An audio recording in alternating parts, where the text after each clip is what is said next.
Sem microfone. Todos, não, estou esquentando. Esquentando, né? Você só no início, né? Esquentando o gogó. Daqui a pouco a gente está em cima de carro de som e o negócio está embalado. Comentando todo o governo, eu queria fazer um recorte assim, bem sereno, mas bem crítico, secretário. O que foi passado aqui, embora ainda, como o Messias falou, o governo está iniciando, obviamente que as projeções devem ser conservadoras, tentando ser empático com o governo, que não é fácil o exercício para quem é um servidor, e um servidor que vem na categoria de uma sacrada feita nossa. Mas entender que tem esse compasso, que tem esse passo, que há uma necessidade de adequação. Mas o que a gente viu, e participo dessa mesa há 8 anos, eu nunca tinha visto uma projeção ou um cenário, uma argumentação tão conservadora e que passa quase que um sentimento de terra arrasada, quando a gente já viu cenários piores, inclusive, nesse estado, muito piores. Né? Então, a gente tem a noção e a dimensão da dificuldade administrativa que o governo enfrenta, mas também a gente sabe que tem saídas e sabe que o Caixa não está prejudicado para fazer, para começar negociações e que a gente possa avançar. Obviamente é impossível chegar no tudo que se quer, mas é possível avançar e é necessário avançar diante de toda a problemática que Paulinho relatou do serviço público, especificamente da segurança pública, por exemplo. É algo lastimável, em termos estruturais, em termos de efetivo, em termos de saúde mental, e aí eu vou entrar na fala mais política, realmente uma crítica mais dura na política do que até na questão argumentativa da defesa num cenário tão desolador para nós servidores, que é a falta de política. A falta de política. Nós estamos falando de servidores, por exemplo, na segurança pública, que estão se matando por doença mental, e a gente tem uma secretaria que até hoje não respondeu um ofício nosso sobre isso, que não respondeu ofício sobre questões administrativas que poderiam ser avançadas, que não versam sobre salário, sobre questões remuneratórias. E a gente vê um governo que não atende, que não discute, e era uma crítica que a gente já tinha no governo anterior. E com 6 meses, pelo menos para nós, no Simpol, começar a pensar em ter saudade do governo anterior, é porque as coisas estão de fato muito ruins para nós. Imaginar que mesmo que as agendas tenham sido antecipadas, eu peço desculpa aí pela minha intervenção equivocada, afinal de contas não tinha tido acesso direto a essa remarcação de pauta, mas ainda assim, todas as outras questões que poderiam ser tratadas, com exceção da chefia de Polícia Civil, a gente não consegue contar com o governo do Estado, a gente sequer tem resposta de ofício. Sabe? É um cenário que eu nunca vi e não imaginava passar diante do governo que assume uma responsabilidade de fazer bem diferente. E essa responsabilidade, por exemplo, no nosso caso, foi assinada pela governadora no nosso próprio sindicato, com o compromisso de discussão permanente com a entidade de representação de classe.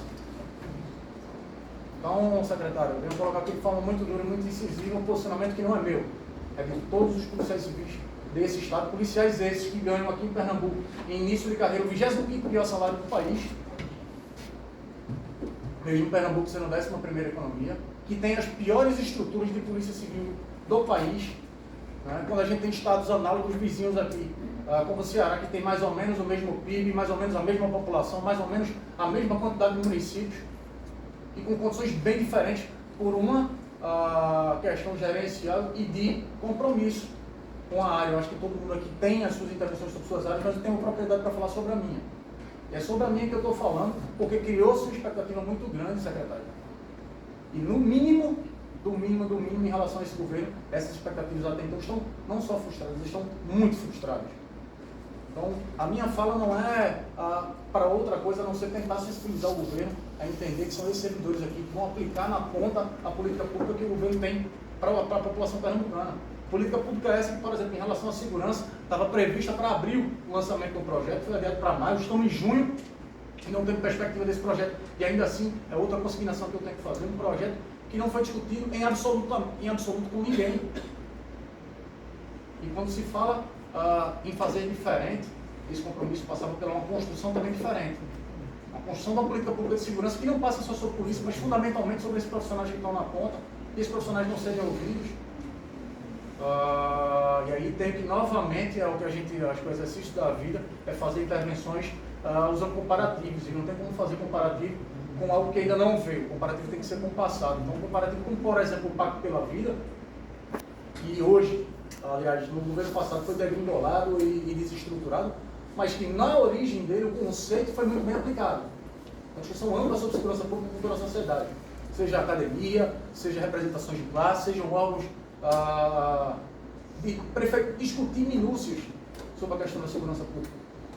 Essa é a responsabilidade que é assumida pelo governo. E o problema não é que a gente não dê tempo para que as coisas possam acontecer, é que sequer a gente tem notícia de se vai acontecer, quando vai acontecer, ou de sermos chamados para participar do processo. Então, queria deixar muito claro que esse é um sentimento que não é meu, não. Esse é um sentimento de uma categoria que vem massacrada, vem sendo